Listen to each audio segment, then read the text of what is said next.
specifics, but I know for a fact that these types of poems about like Native Americans' perspective on the land was like very, very common, especially in Palmyra.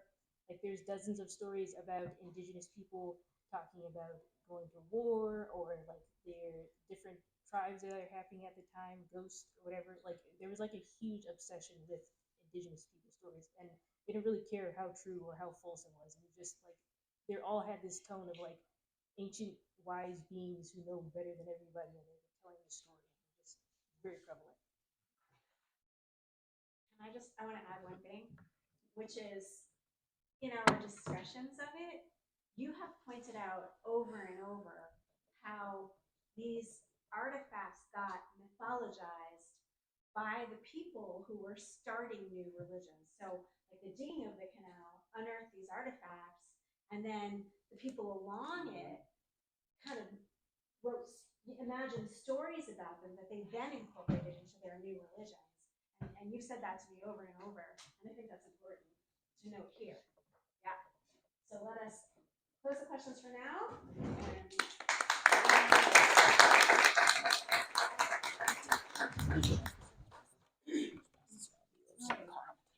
And now we have Brett with, what's your title? That is, Show Me the Evidence, the Erie Canal and Changing Conceptions of Scientific Proof. Throughout our history, science and religion have always had a unique and sometimes contentious relationship. During the scientific revolution, intellectuals began to challenge the ideas that the Catholic Church had always presented as fact. They began to discover natural laws and put a heavy emphasis on evidence, both experimental and observed. This caused some apprehension between the emerging scientific community and the Church, as many believed that what these scientists or philosophers were doing amounted to blasphemy. However, the scientists insisted that they were not trying to discredit the Church nor the Christian God, but were merely trying to better understand his world. Although the philosophers were questioning the validity of the Catholic Church's claims about the earth, one source stood above that scrutiny and was viewed as an accurate history of the world as we had come to know it, the Bible. The Bible was thought of as an accurate history of the world and was commonly used as a source for scientists in their writing. One particular event that was used heavily in the emerging field of geology was the Great Flood. Geologists in the 18th and 19th century utilized this event to explain the dispersion of rocks and minerals across North America, which became known as the diluvial theory. Geologists posited that the Great Flood had carried rocks far from their original resting places and deposited them across their respective continents, and shaped the geology of the earth as we know it today. This was commonly held as fact, and was regarded as a given within the geology community, even among its most prominent minds. However, a seemingly unrelated event would shake that theory, and radically change the way the scientific community viewed the Bible. That event was the construction of the Erie Canal. This paper looks to prove how the geological studies around the Erie Canal ended up destabilizing the Bible as a historical source. The majority of the geological work on the Erie Canal was done by Amos Eaton. Eaton was a geologist, botanist, and mineralogist that worked primarily in New York. Eaton conducted several different geological surveys of areas in New York, as well as consistently publishing new materials regarding geological nomenclature as it evolved. Stephen Van Rensselaer funded the majority of Eaton's surveys after they met at one of Eaton's speeches on the geology of New York. While Eaton did not fully embrace the diluvial theory, he was still a staunch defender of the Bible as a historical source. Throughout his work, Eaton placed a heavy emphasis on the difference between the alluvial and diluvial debris, alluvial debris being sediment that was dispersed via slow running water, while the diluvial debris is sediment that was dispersed specifically through quick running water that would have been caused by a flood. Eaton regularly classified his sediment in this way. Eaton had a complicated relationship with the diluvial theory, as he was a deeply religious man and believed the teachings that he found in the Bible, but they were increasingly at odds with what he found in his fieldwork. The excavation of the Erie Canal unearthed plenty of rocks, minerals, and other discoveries for the geologists to study. However, what they found would challenge the prominent theories that the Great Flood had dispersed rocks and minerals throughout the continent. One of the most important discoveries during the various studies was the presence of ice cakes in the strata around New York. Ice cakes are large chunks of frozen brash and sludge that are found beneath alluvial deposits. Geologists began to discuss how the presence of these ice cakes may be partially responsible for the gravel's diffusion, an argument that would later be adopted into the widely accepted glacial theory. What is more interesting, however, was what was missing from this strata: evidence of human life. The Geological Survey did not uncover any human remains nor any human artifacts. In his 1887 work, Bibliographical Record of the Officers and Graduates of the Rensselaer Polytechnic Institute, Eaton discussed the level of technology that he was expecting to find in his surveys, writing, "The inhabitants of Earth before the deluge led a pastoral life." Despite Eaton's hope of finding this evidence throughout his career, he was unsuccessful. If the story that was told in the Bible was completely accurate, that would mean that not only did humans as we know them exist, but they must have progressed to a point where they would have made and used tools.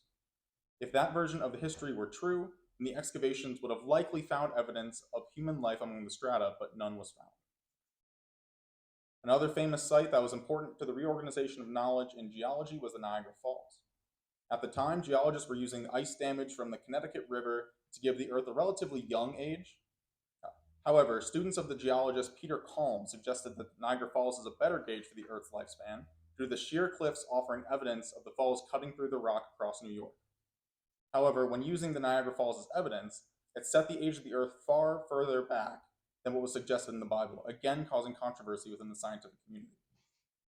In an attempt to fit this new methodology into the previous consensus, geologist, surveyor, and engineer James Geddes suggested that the origin of the falls was actually far closer to its contemporary location rather than the location that was provided by Kalm's students. In his book, DeWitt Clinton and Amos Eaton, Geology and Power in Early New York, historian David Spinagle says, quote, "By resetting the erosion chronometer's starting place so much closer to the current position of the falls, Geddes' views substantially enhance the viability of a literal biblical calculation of the age of the Earth." Spinagle argues that Geddes' reasoning behind this assertion is religiously motivated. Geddes was using the biblical age of the Earth as a starting point and attempted to make the evidence fit into that conclusion. However, the analysis of Niagara Falls erosion challenged that narrative, forcing geologists of the time to think in a very different way. The evidence that disproved the flood theory and proved the Earth was much older than previously thought also contributed to a distinct change in theory crafting, a shift from deductive to inductive reasoning. Deductive reasoning being starting from a general conclusion and using specific evidence to back up that conclusion, and in contrast, inductive reasoning being starting with that specific evidence and using the evidence to come up with a more general conclusion. Deductive reasoning was a common factor in the lifespan of the diluvial theory. In his 1830 work, Geological Textbook Prepared for the Popular Lectures on New York American Geology, Eaton begins with a statement regarding that confirmation bias that's often present within deductive reasoning. He says, quote, "Every geologist is probably more or less misled by theory." With this single statement, Eaton proposes that his field of study uses too much deductive reasoning, which can lead researchers towards incorrect conclusions. He proposed that geologists must challenge the research that came before them in order to validate upcoming research. With the introduction of new evidence, geologists were forced to restructure their entire view of the world and its origins. This demonstrates a shift in science towards the inductive reasoning and evidence-based thinking. Instead of having a conclusion and using the data that they collected to prove that reasoning, instead scientists would develop a conclusion based on the evidence they found. Rather than the Bible being used as evidence, the Earth was used as evidence. Even in Eaton's own work, we were seeing this shift. Many of his geological surveys were updates about geological nomenclature and corrections about past mistakes in his findings. By correcting himself in subsequent works, Eaton was consistently developing new conclusions based on new evidence, the very definition of inductive thinking. With all this being said, it is important to emphasize that the diluvial theory is still an important part of the scientific process. While the diluvial theory was not correct, it did incorporate conclusions that went on to be used in the more prominent glacial theory. The concept of alluvial debris is still one that is used in science today, and is a common factor in the diffusion of sediment. As Spinagle puts in his book, the utility of any theory, however, is measured neither by its immediate accuracy nor its longevity. Rather, a theory is good if it is fruitful, calling attention to significant natural phenomena and spawning new explanatory mechanisms and techniques that practitioners can use to modify and improve their overall understanding. This is saying that the diluvial theory helped push forward the discussion around the natural history of Earth and move the thinkers of the era closer to understanding the Earth's construction. So long as scientists were willing to let their hypotheses be incorrect, then they will help drive scientific discovery. In the case of the now debunked diluvial theory, scientists changed their thinking to be more focused on the evidence in front of them. It drove geologists to draw their conclusions from their findings rather than starting up a theory and trying to make their evidence fit. This shift in thinking changed the conception of scientific proof. It's what we all learn in science class to this day. Thank you. We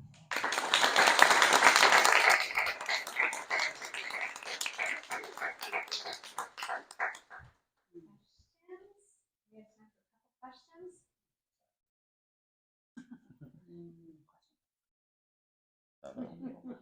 We'll see, I guess. I've got a question. They did a lot of digging in the Erie Canal, Mhm. and they undoubtedly ran across various kinds of artifacts from earlier plants, animals, and so forth. New York is just full of that stuff. Mhm. Do you get any kind of reaction how they responded to that? I mean, was that all simply assumed to be part of that original? Those animals were from that original flood. Is that, or did they do what Darwin did later? When because he had a great crisis when he realized, oh my God, these things are so old. Therefore we've got to rethink the whole kind of structure of the length of time that life's been on Earth. And was there any reflection on that? It's about the same time, well, a little before Darwin his trip. Right. So I think that is kind of part of the cognitive dissonance that they were struggling with at the time. They were finding this evidence that wasn't fitting into their already accepted theory of the world. So in finding them, they were struggling to kind of fit it into their current philosophy, and I feel like they often were trying to switch their conclusions. They were trying to force the evidence into that conclusion because, again, they were trying to effectively, if they found this evidence and it wasn't making sense with what they were thinking, they would have to rethink their entire worldview, which I think was very difficult. So I think that was accurate in saying what they did was try to fit it into what they were already thinking. If that answers it.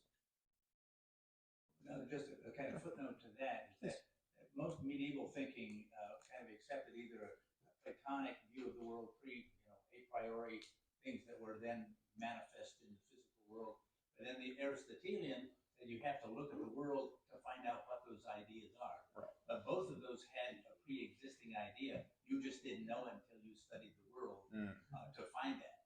And that had a huge cultural shift in the Middle Ages. What's different in the 19th century, the late 18th century, 19th century, is that you're looking at these and drawing conclusions not to find something that necessarily already exists.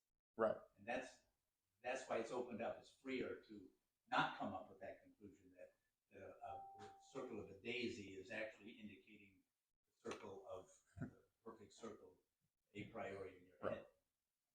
Anyway, great paper. Thank you. I appreciate it. So, I mean, this might be a little esoteric, but you're attributing a lot of the discoveries made from oil deposits, sediment deposits, as milestones in the creation of working theory. Compared to American politics today, where science denialism is just a fact. What was the public and political reaction to the implications of the Bible not being a historical record?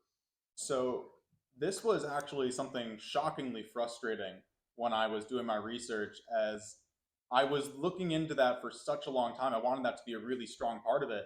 And eventually I got to a source, it might have been Spinagle himself, I can't remember, saying that there actually was very little record of that happening. No one really knows how the public was really reacting to it. And that is really difficult to it's really difficult to find out, because this is a huge shift. And the fact that kind of thing was not recorded or was sort of lost to time is very frustrating. So unfortunately, I don't have an answer for that question. I really wish I did with all my heart, but I do not. I'm sorry. I think there's maybe one thing to add to it, which is that in some of Eaton's writings, you see him switching out the evidence, right? Like you said, right? Which is that the evidence is no longer the text, but the evidence is the earth. And when you look at the earth, You are looking at the face of God. So that's the shift that we see in a kind of subtle way, right? Yeah. Which you drew attention to. Right, absolutely. It's looking towards. I unfortunately couldn't find the exact quote of that, but I tried to paraphrase a little bit in saying that that they, instead of using the Bible as the evidence, they were using the earth as the evidence. So I think that was important. Thank you. Okay, we have our final presenter. We have to clap for that first.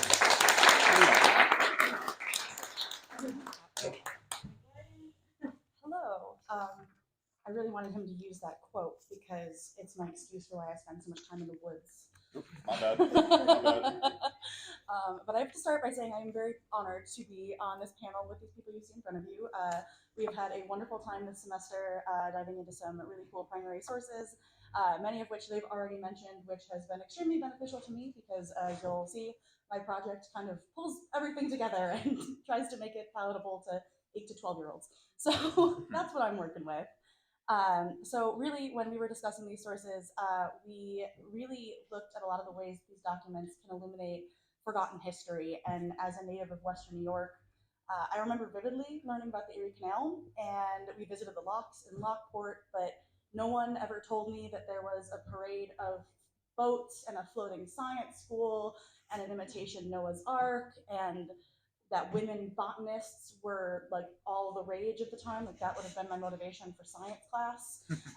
And I mean, treasure hunting, come on, how do we get kids interested in geography and what's going on at the times? Tell them there's treasure in their backyard.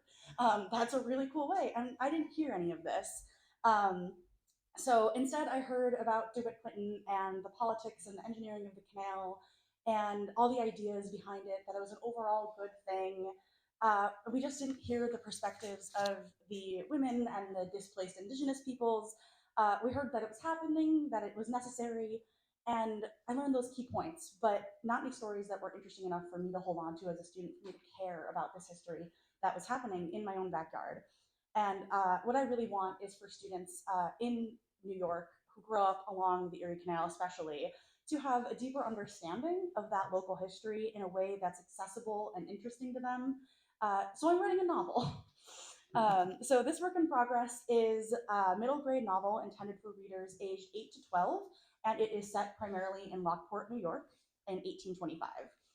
My goal is to capture the spirit and the challenges of the time through the lives of fictional characters whose stories are deeply rooted in the historical fabric that we've been talking about today. So the final manuscript will include an introduction that will give readers a historical perspective of the years leading up to May of 1825, and a series of appendices that will give further information on, clarity about, historical accuracy regarding characters and plots represented in the book, a glossary of terms, historical notes on the Erie Canal, hopefully more, lesson plans, etc. And so after the development of the manuscript, I do plan to create classroom guides, lesson plans, things that are going to help the educators interpret the research that we've done this semester in a way that's going to be accessible to them and their students, so that they don't need to go redo all of this primary archival research. They've got our stuff to go on. So in that, I would like to include some of the more accessible primary sources for educators to look at. And I would say one of those is, one of my favorite sources is the Diary of a Young Girl on the Erie Canal in 1822. So this is a primary source that provides an account of a young Quaker woman's journey through the Erie Canal in 1822. And so the diary describes her travels. And she starts out in Philadelphia, goes to New York, then along the Hudson up the unfinished Erie Canal. At that point, I think she had only gotten to Utica. And then they travel up through New York State to Niagara Falls, Canada, and then back. So we have two parts of that, and they're really interesting. And although it is a few years earlier than the 1825 year I'm working with in the novel, it was really valuable to see kind of a teen's perspective of traveling on that unfinished Erie Canal and what that meant to her, and that witty teenage angst that came through and judging Canadians. It was great. And I also found a lot of value in an article that was published in February of 1923 that was called Canal Boat Children by Ethel M. Springer. And this provides a comprehensive analysis of the living conditions, the work, the education of children that were actually living on canal boats in the early 20th century. And so they had unique challenges, right? They had irregular school attendance, long work hours, limited access to medical care. There are some crazy medical ideas in one book that I read. Lots of tinctures and things that they mixed up on canal boats and said, this will work. And although this is about a century in advance of the time period that I'm working with in the novel, it was really helpful to see really what the life of canal boat children would have been like from their perspective. And then also like the little things that they would have done, like children knew to grow their toenails out long because they had to grip the boat so they didn't fall off. And it's a disgusting fact, but it's something I know now and is terribly interesting. And I mean, again, what kids don't want to avoid hygiene? Why aren't we teaching this? And also, I just think that the idea of like living on a boat is a very foreign concept to kids these days. And so, giving that idea, this is a thing that happened in people's own backyards, that the Erie Canal, Lake Erie, is still an important thing culturally and politically. So, without further ado, I would like to read you an excerpt from the novel in progress. The excerpt is from the second half of chapter 1 and is set at the Emser Inn, located in the bustling construction of the Erie Canal in Lockport, New York. Operated by Fred and Marie Emser, the inn is a warm, inviting space known for its hearty meals and the welcoming spirit of its owners and their twin 13-year-olds, Henry and Emma, who are fascinated with the lands around them. Also staying at the inn are John McGow, a canaler, and his daughter Letty, a 15-year-old, who has a strong connection to her Irish lineage, but yearns to carve her own path in the evolving American landscape. So this is the second half of chapter 1. As Letty was setting out fresh linens in the guest rooms, she heard the excited chatter of Henry and Emma coming from the backyard of the inn. Curious, she peered out the window and saw the twins kneeling by a large upturned stone, their heads together in earnest discussion. Intrigued by their focused attention, Letty decided to break and join them. "What you found there?" Letty asked. Apologies, I can't do an Irish accent. Approaching the twins with a smile. Emma looked up, her face lit with enthusiasm. "Look, Letty, it's an imprint of a fern we found in the stone. This whole area must have been a forest a long, long time ago," she explained, pointing at the delicate fossilized leaves that were clearly visible against the stone surface. Henry chimed in. "And it's not just plants. We found shells and what might be parts of old fish bones. It's like the canal workers are digging through a whole ancient world." "I thought your mum asked you both," that's a bit for the Irish mum. "I thought your mum asked you both to help out in the kitchen today," Letty teased, her eyes twinkling with curiosity as she crouched beside them. Henry grinned, but brushing some dirt from his hands. "She did, but we sneaked out when she got busy with the new guests. We just had to check out what the workers were uncovering this morning." Letty knelt to take a closer look. Encouraged by Letty's interest, Emma pulled out a makeshift scrapbook from her bag. It was filled with drawings and notes about the various plants and animals they had observed around their home. "I've been trying to keep a record of all the flora and fauna we find, but it's hard when everything is changing so fast," Emma shared, a note of sadness in her voice. Letty flipped through the pages, genuinely impressed by Emma's detailed sketches and descriptions. "I think these are great. Things are changing around here, though. Don't you love seeing all the new people imagining what's to come?" "I kind of like looking at the plants more," Emma said, giggling a bit. Letty let out a small chuckle. "Well, I better get back inside, and you should too. Get cleaned up and back to peeling those potatoes before your mom notices." Henry and Emma exchanged a knowing glance and a quiet giggle, already plotting their next escapade. "All right, Letty, we'll head in soon. Thanks for looking at our finds," Emma said as they began to pack up their makeshift research station. Letty stood and dusted off her apron, giving the twins a smile. As Letty walked back inside, the warmth of the inn embraced her, and the scent of baking filled her senses. Mrs. Emser was bustling around the kitchen, preparing for the lunchtime rush. "There you are, Letty. Please help me with these pies. And where have those twins scampered off to?" "They're on their way in," Letty replied, reaching for the rolling pin. She rolled out the dough, her mind weaving through the conversations about fossils, ancient forests, and the layers of history beneath their feet. She thought how the canal was bringing new life and opportunities, yet it was also uncovering and maybe even destroying layers of the past. Thank you.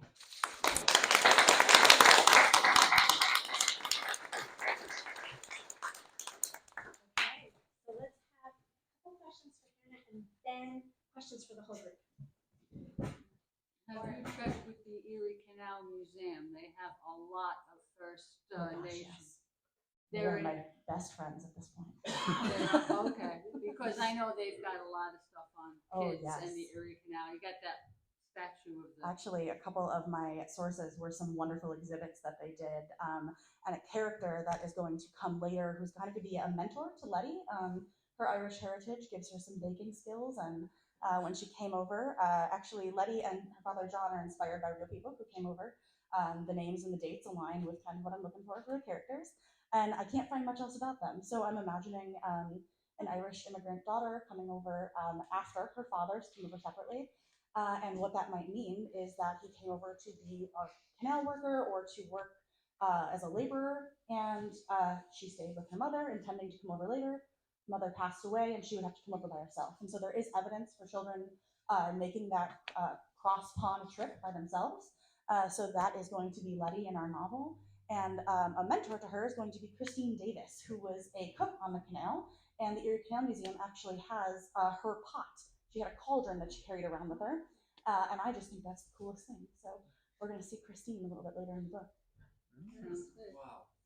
When will your book be completed? And Well, Hopefully. I'm supposed to finish it by the end of the semester. So we are working tirelessly to get this done by May 10th. But if not, we will be finishing. I will have the whole manuscript drafted by the end of the summer. And what I'm really hoping for is to be able to launch it at the bicentennial in May next year. great. That's the goal. We'll see.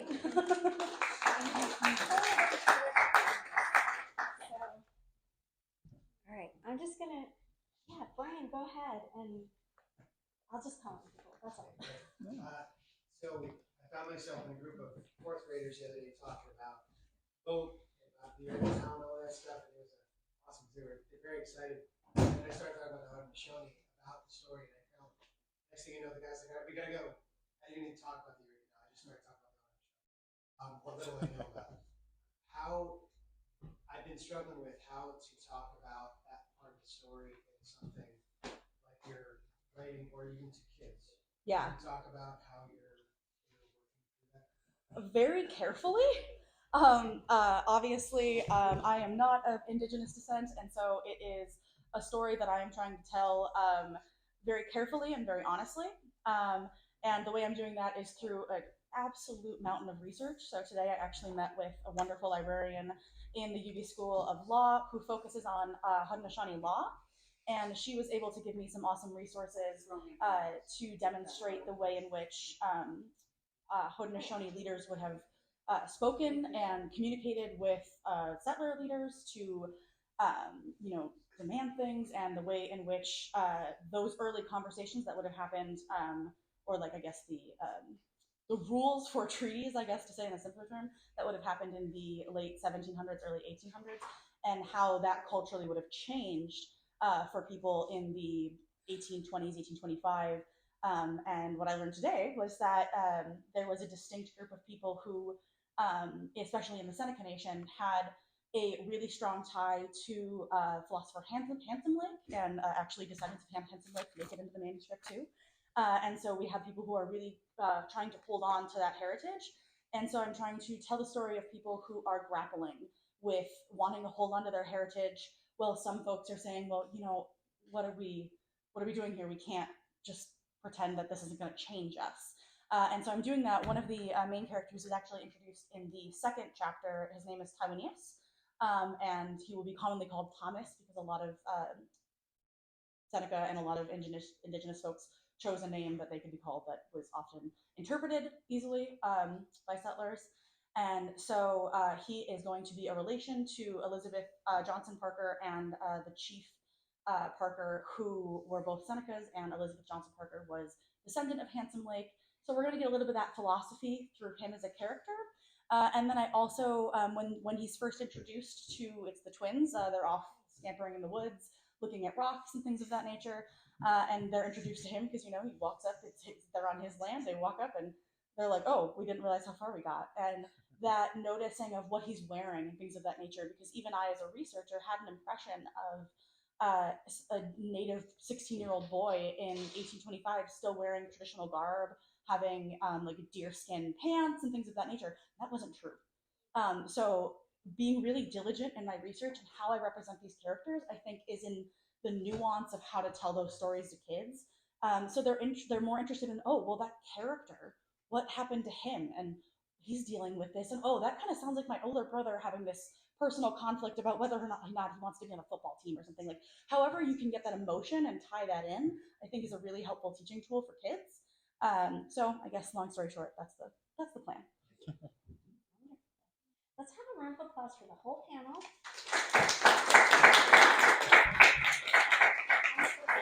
And now we'll just open it up to any questions. If I might, I'd like to say a couple of words.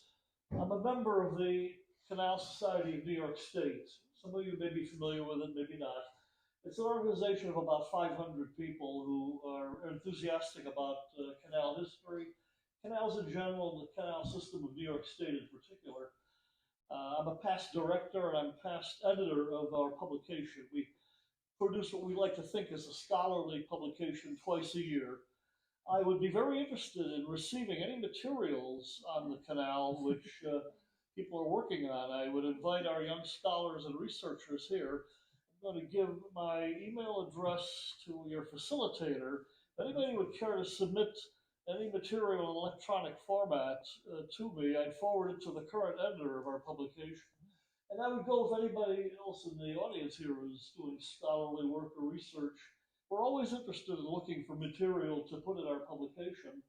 And what I've heard here is interesting. I would certainly invite these young people or anybody else to make this information available. I'll leave my email address with the facilitator, and I look forward to receiving anything that anybody might be willing to send.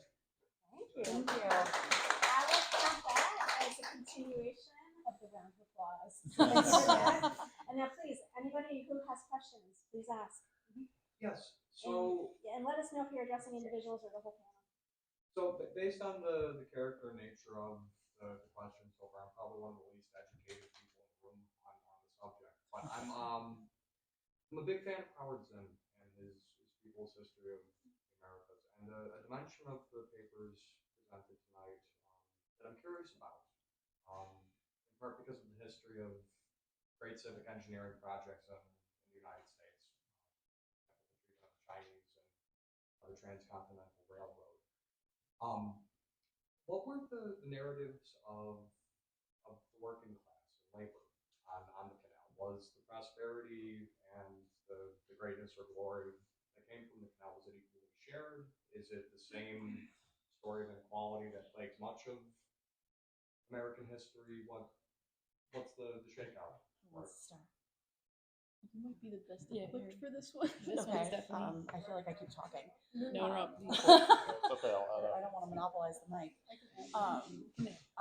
So yeah, we'll just pass that way. So in speaking about the laborer perspective, we do have representations of prison work and indentured servitude on canals. So certainly not everyone shared in that prosperous feeling. And I think that actually that prosperous feeling was reserved for many of the wealthy to actually feel like things were going to change. And of course, I think the common folk had that feeling. They just didn't get the benefit quite as much as they had expected. Does anyone else have anything they want to add here? I have a little bit. That's all. Yeah. Okay, so I can't remember the guy's name, but there was this guy. The 1973 article, right? Yeah, wait. Go ahead. No, I don't know. I might be talking about a different guy. But there was this person who went along the canal and kind of really formed the public opinion of it, and that's kind of all I remember. Talking about Jesse Holly? I think it was Jesse Holly. Yeah. Yeah, it's Jesse Holly. Yeah. Just do you want to say something about Jesse? I mean, stop passing the mic over here. But what I remember is that he was very formative on the public opinion of the canal. Like, he got a lot of people to like it when a lot of people didn't want it to be built. Even when he was a prisoner. Even when he was a prisoner, a lot of these people were in debt prison. But yeah, they were in debtors. But the only perspective I can talk to, because I focused on botanists, was that a lot of botanical studies, like, that was mostly like higher class or like middle class ladies But that's not to say that it wasn't. Like a lot of these texts were probably distributed to the working class, especially Ian's text since he tried to make them cheap.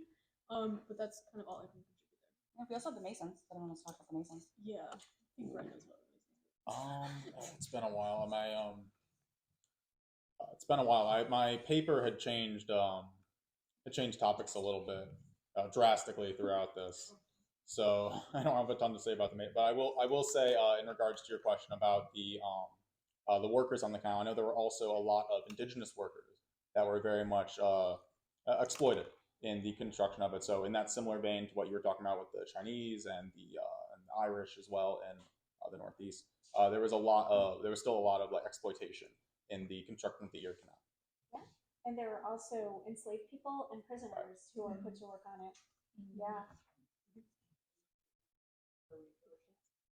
Oh, Okay. So many questions. Okay, I have a so question. let's Thank go this way. All right. Back on the Jewish people and the promoter of folks that want that, the idea of bringing, the Diaspora. the diaspora Jewish population to America. What happened to that idea? What was the result? Okay, well, he was very, very ambitious, and maybe not the best skilled to do this. So he had this idea of bringing Jewish people back to their roots of cultivating lands instead of like working. He still believed in the intellect. So when I say that, I don't necessarily mean like they're not going to study texts and lose their intellect, but like wanted them to leave positions of like bankers and other kinds of things. He wanted them to go back to cultivating lands. It is good to know that he is a writer, so like he necessarily could not do that, and he also couldn't get onto Grand Island either. The boats that he sent there got stuck, and he did not get there. So he was also not the one that bought the island or the land. He had his friends pay for that, and also he didn't pay for the boat either. He had his friends pay for that as well. He did end up becoming bankrupt. But so a lot of this came from poor planning, and also like this idea of taking people and bringing them back to cultivating lands.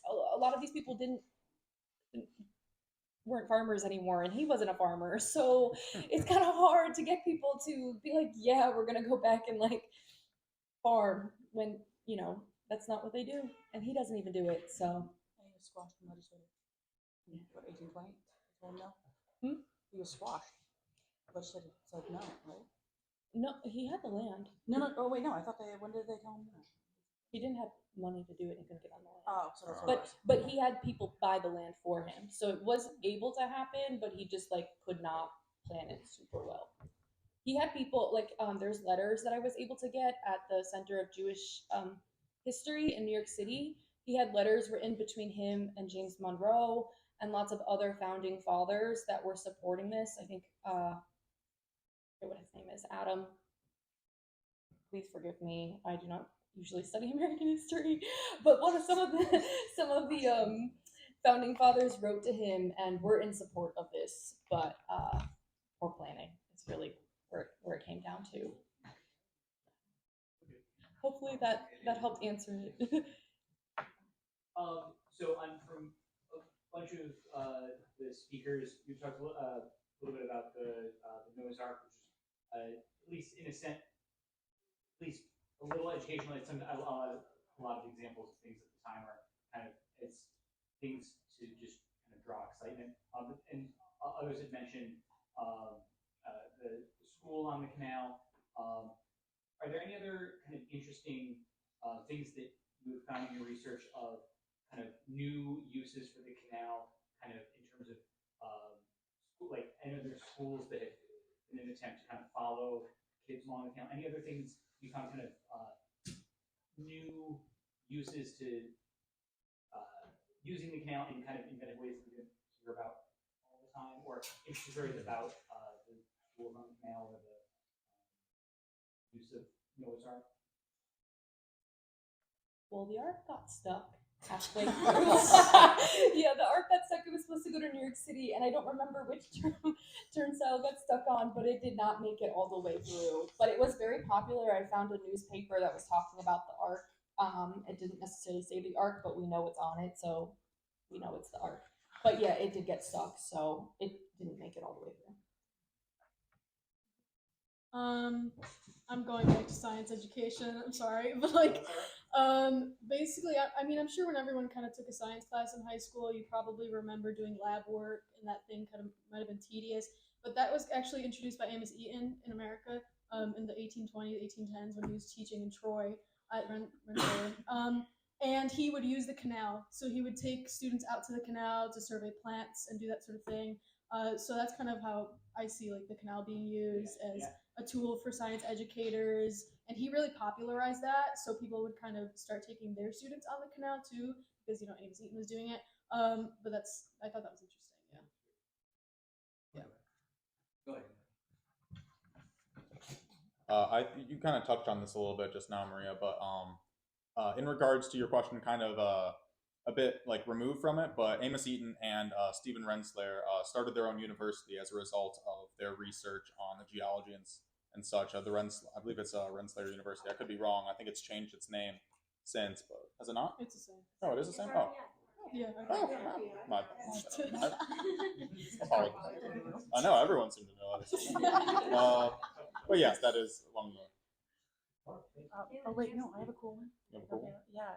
To not duplicate what anyone said, I found a newspaper article that mentioned a floating shop that contained wax figures and other oddities, and that was the extent of that. And it was like apparently a shop, and I'm so curious about who was the shopkeeper on this little boat with wax figures and oddities.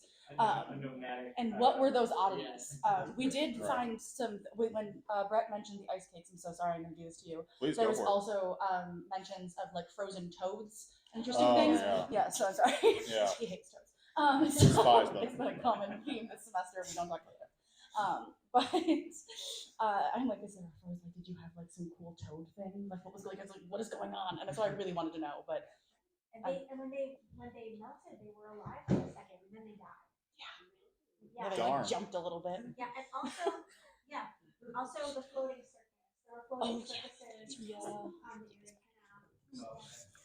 And what else? And with that, the traveling creatures and the whole the whole idea of the sort of metropolis and tent meetings and so forth. I mean, it was a transportation highway, and all the stuff that happens on the highway happened there.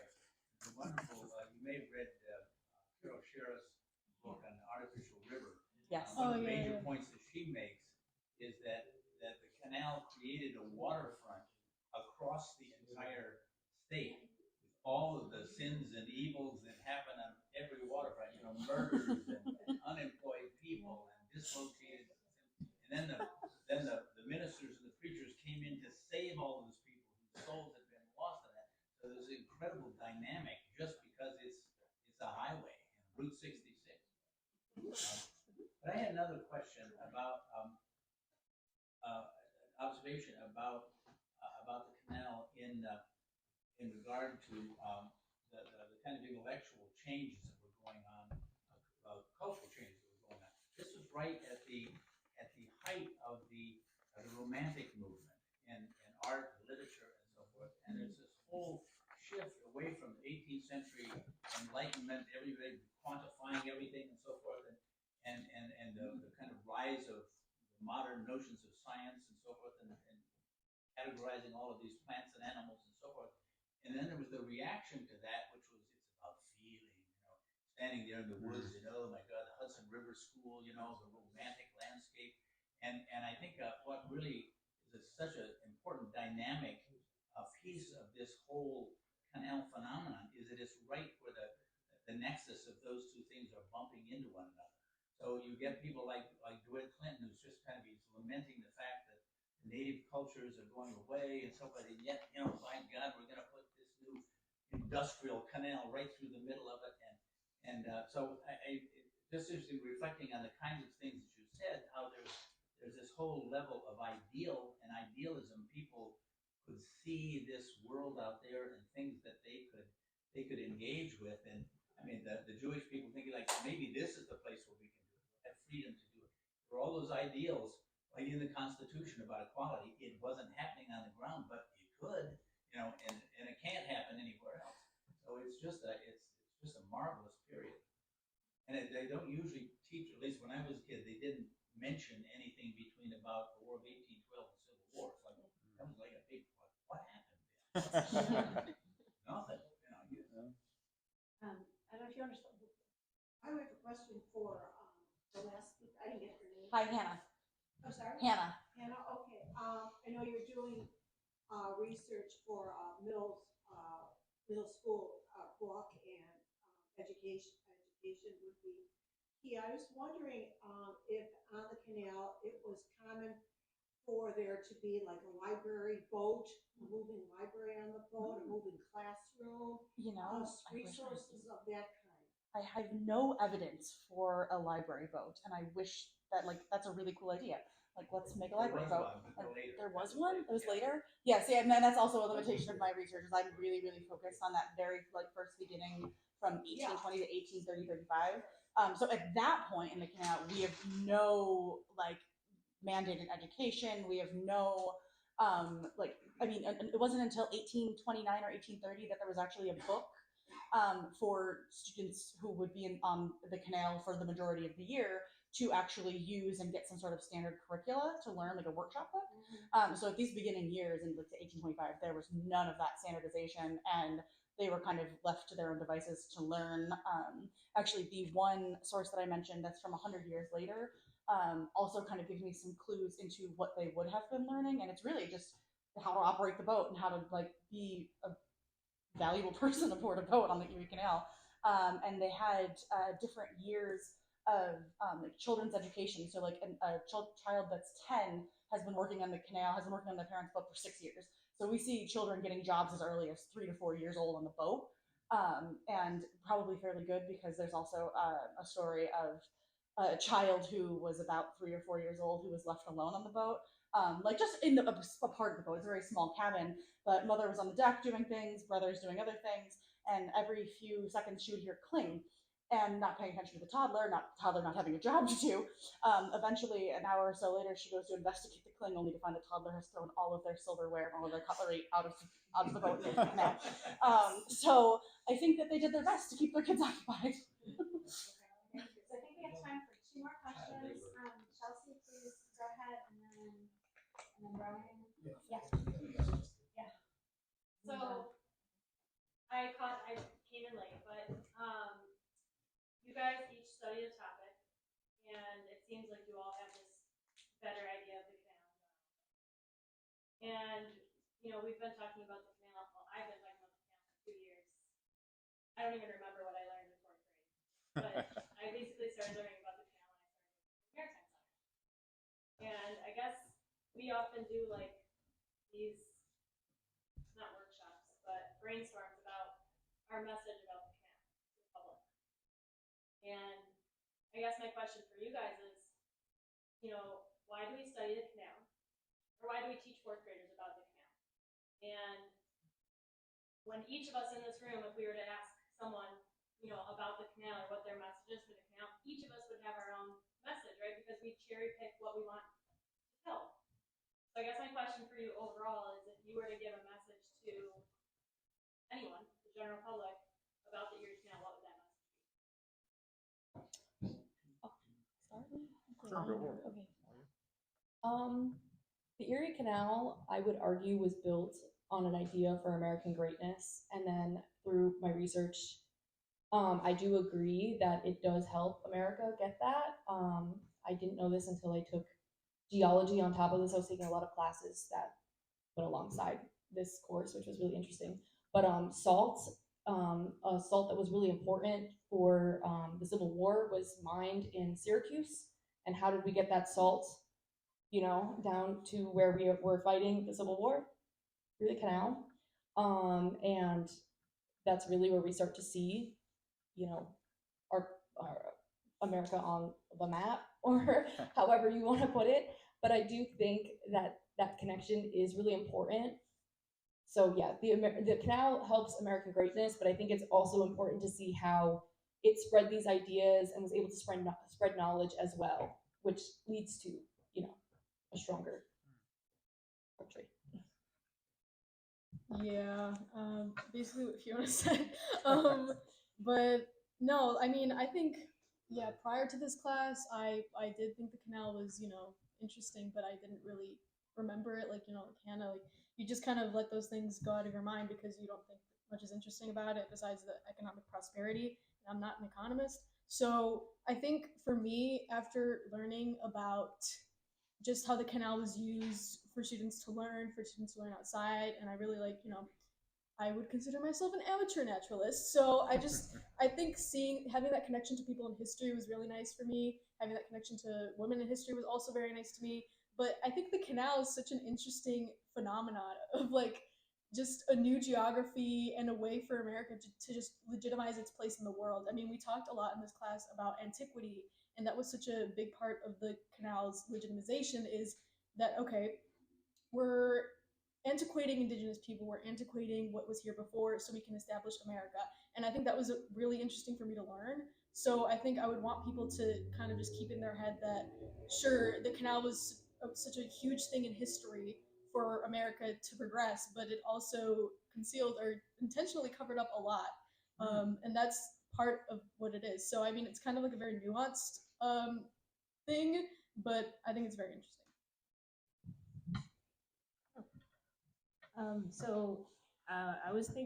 I was reading my paper to my mom earlier today, and she was really amazed about everything that was happening from the canal. I come from Syracuse, so like 2 hours away, and I remember going to, I don't even remember where it was, but I remember going to Erie Canal Museum and seeing the canal operating and stuff. And it was just interesting learning more than I've ever have learned about the Erie Canal sitting in this class than I was living next to the canal, which is just fascinating. And then I guess when I was thinking about the canal itself, I was thinking about how like there's this need to group people together, like this connection that needed to happen across New York State. And so I think of the canal, think about that. So I'm really interested in this question because as I'm going to be an educator myself, and so I know when learning about the Erie Canal, like the fourth grade, it's a lot about like the political ramifications of it and the economic ramifications, figuring out how to overcome problems like with the hills, which is why locks were invented, things like that. But I think it's what's really interesting about our class and what I would want people to know is that it had ramifications so much further than that. As in, like, I had no idea how much ramification it had on religion or geology, botany, anything the Jewish state, everything. So I think that's what's really interesting about it, and that's what we need to start to incorporate more because as important as specifically New York education stresses as the Erie Canal stresses it as very important, it's even more important than we already are saying. So I think that's what I would say. Yeah, and to kind of echo what everyone has said this far, I think that the reasons that we teach about the Erie Canal are not the reasons that we should teach about the Erie Canal. And I think that we tend to lean on those ideas of economics and political prosperity and the story that we tell because it's an easy story to tell. We've been telling it since like the 1920s in New York State curricula, and I don't think we've updated it since then. So I think that the reason we do teach it is because it's an economic thing that was important to New York State and it's mandated in the curricula, right? But I think the reason we should teach it is because it does these things that everyone's mentioned. It has such profound impacts beyond these things, and the way in which we teach it leaves out all of those stories. We get a very singular mindset in the way that we teach the canal right now. And I think that we discredit young minds in thinking that they can't understand the nuances or complexities of history. They understand a lot of things if we tell them. So we have to give the opportunity to learn.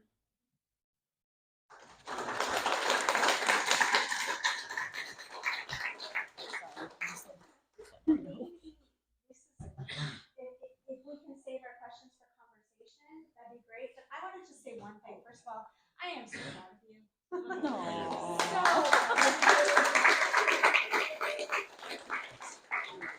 grateful for everyone for being here. I'm grateful for your questions.